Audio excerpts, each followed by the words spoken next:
Remember, this is just a moment. That message can save your life or someone you love. It could have saved his. Aren't parents supposed to raise their kids? In my case, he raised me. I was the mediocre high school student whose only plan was to marry and raise happy, dumb kids. All I could possibly manage. But as they say, if you want to make God laugh, just make plans. He gave me John, who did nothing Dr. Spock's baby book said he should.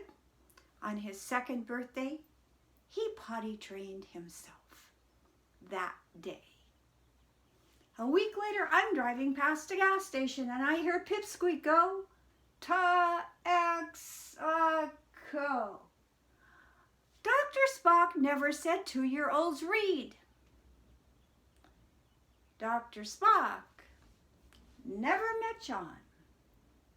At 6 years old, he's peppering me with questions I can't answer, and I'm losing 45-minute debates on non-issues like making his bed.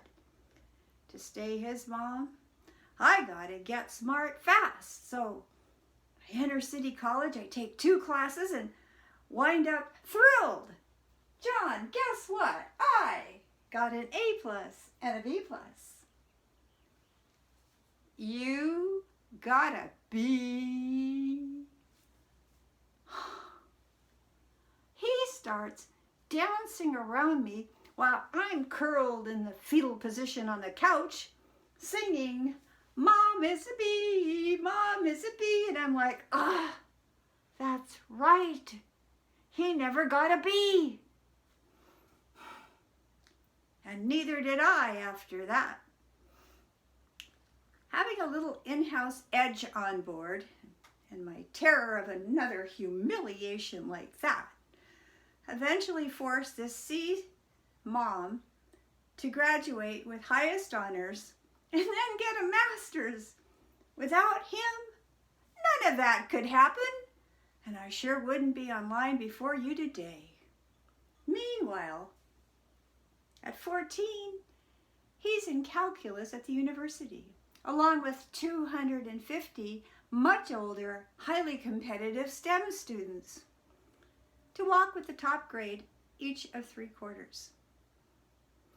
At 16, he's in Carnegie Mellon's by invitation only program in theoretical math.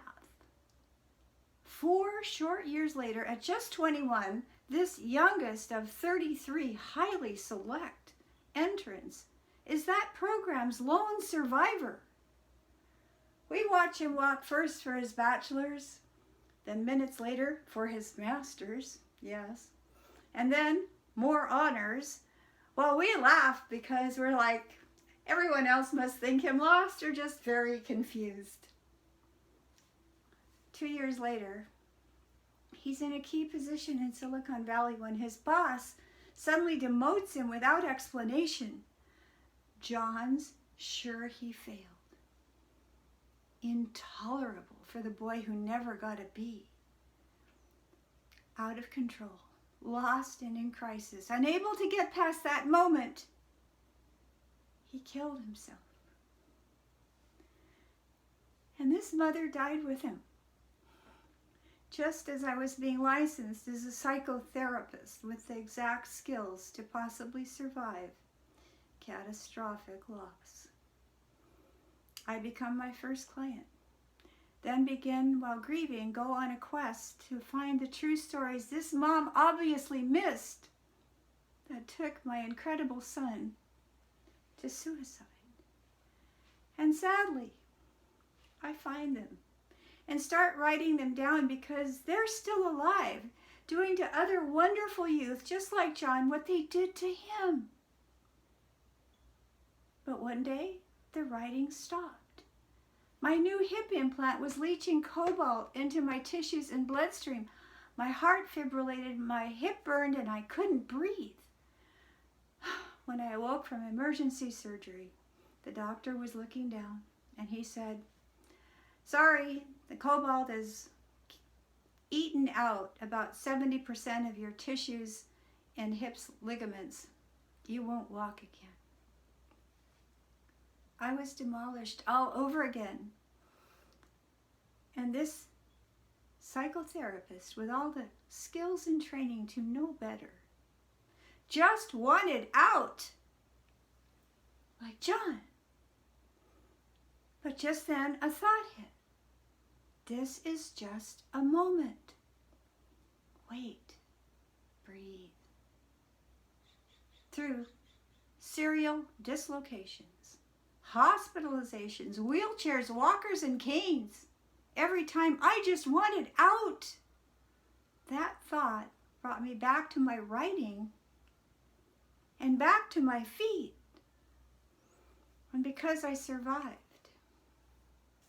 I just finished this book of John's stories and the skills and specifics that will help you and yours thrive and survive what we did not. And because I survived, John, I had to learn what you would have. That a secret IBM takeover had axed your job. Your boss was just reassigning you to a position that would survive the buyout because they knew you were too valuable to lose. Don't make John's only mistake in a worst case moment. For no one's immune. We can all hit that bleak, dark moment where there seems no option but out. And that's when we need a life-saving message. The one John did not get to. The one people in crisis hardly ever do. The one that saved my life. Could have saved his. And can save yours. For I guarantee you, there will be a moment in the future where you or someone you love are going to need these words. So I want you to remember and begin by repeating them with me now. This is just a moment. This is just a moment. We wish you a happy, long, fulfilling, and productive life.